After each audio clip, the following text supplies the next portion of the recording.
I feel like, at least for me, the sermon tonight is a little bit of a healing process too, because the Torah portion is one that I know every student who becomes bat mitzvah or bar mitzvah or beit mitzvah, whomever they are going to beg for a different section to chant from and to learn about. And the truth is, there is incredible gifts that this teaching offers, that this Torah portion offers. We're reading from Tazria Mitzorah, and there's no question that it's a complicated text, but it's so much more than that.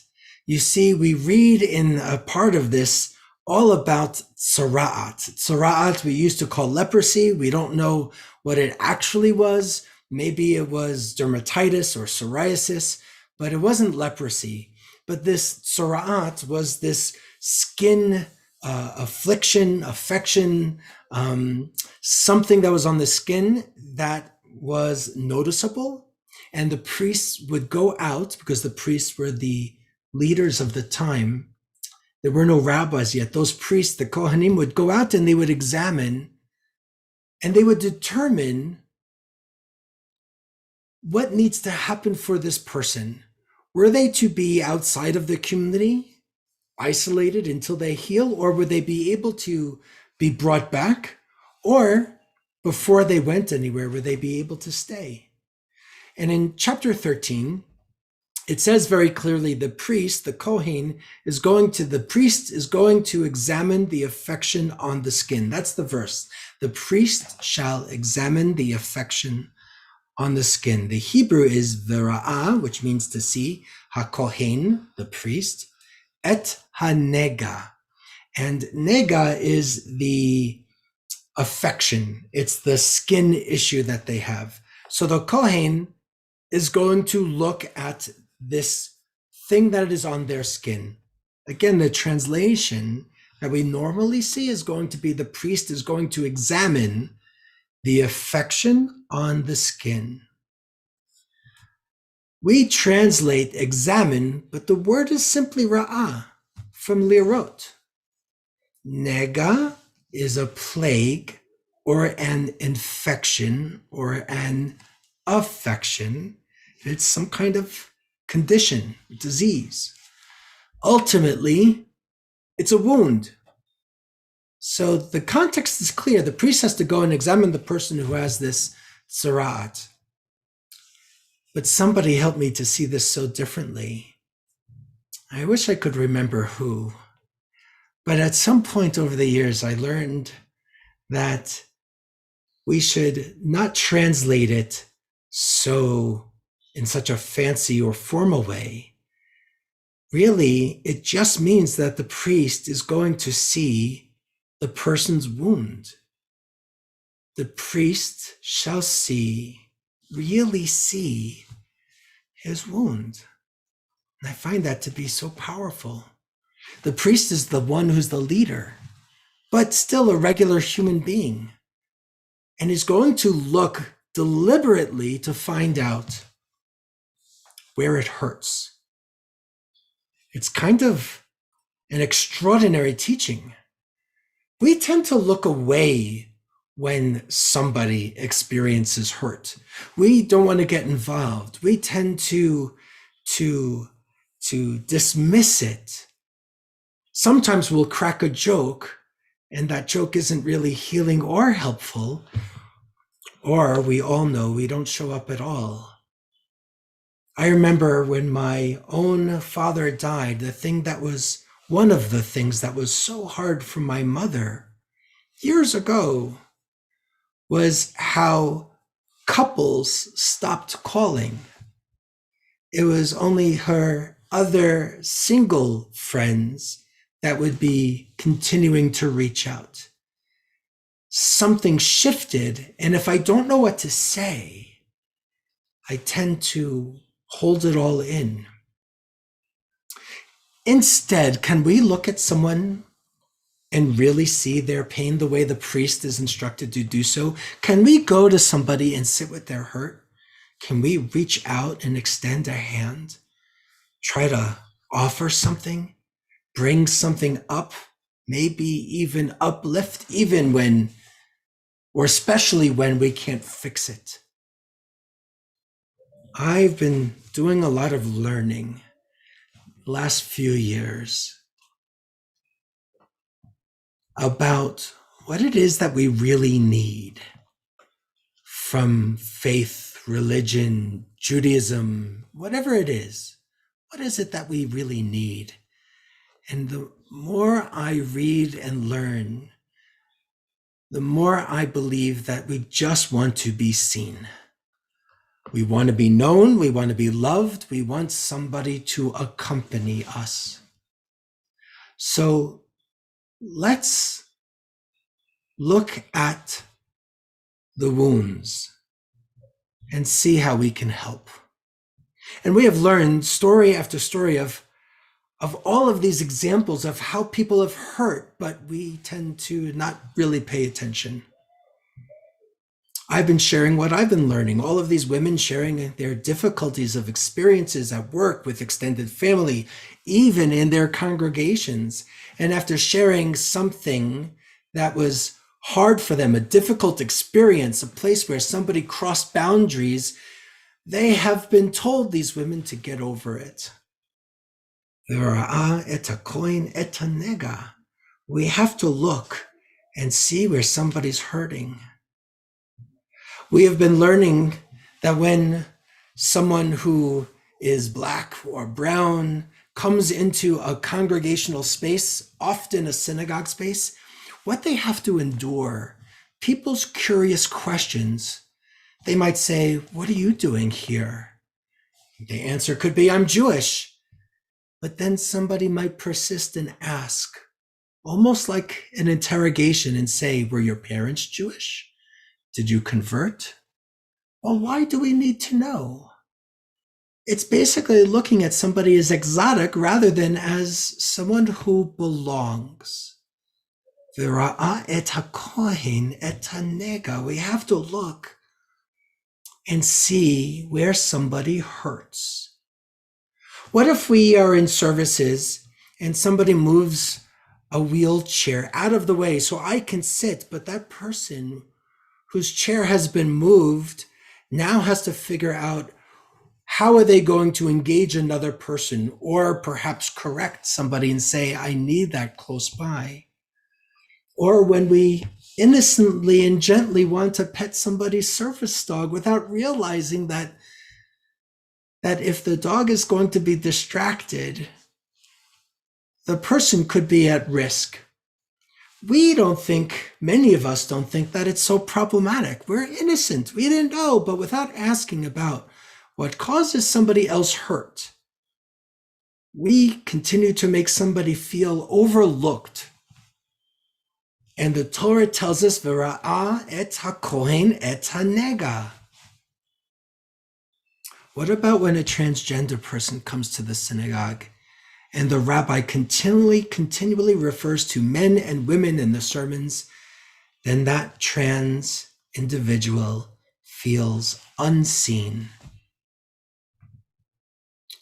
Can we begin to not look over somebody, around somebody? Can we look at where they might be hurting and we didn't know it before?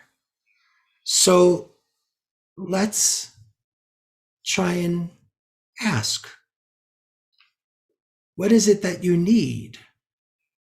Can I be helpful? Welcome. We're glad that you're here. Can we turn our curiosities or assumptions and instead focus on the whole person without contributing to being overlooked again? I'm more and more aware of being a man who's white, who's straight. And that doesn't mean I haven't had my share of problems or challenges. But the more aware of those things I am, the more sensitive I am to others who have these stumbling blocks put in front of them by our society, and even by me, unintentional perhaps. But we can look and see each other, really see each other. And if I can really see you, and if you really see me, I think that changes everything. We have to see the people who are important to us. And if you're going to say that community is going to be important, then the people in the community need to be seen a little bit more intentionally. And that will include women and people of color, individuals who live with disability and different abilities, folks with different religious backgrounds, individuals with varying gender identities and expressions, marital status, family structures, socioeconomic status, political affiliations, or even age. Now, I know some of you might be starting to say, Rabbi, seriously, do we have to work so hard just to be connected to somebody? It shouldn't have to be that hard, and I don't want to be politically correct. I'm not talking about being politically correct. I'm talking about recognize somebody's humanity. I'm talking about being more mindful of how we might intentionally or unintentionally contribute to somebody's hurt because of being overlooked. I don't want to say anymore that you are welcome here. I really want us to say you belong here. And I think that is so much more powerful. Is it hard? Yes. Is it uncomfortable to be a learner and to be vulnerable that way? Yes, which is why I say so. Because if I can say it to 100 or plus people on these screens, then maybe more intimately, we'd be able to do that with people that we encounter. Can we do better? Yes, we can.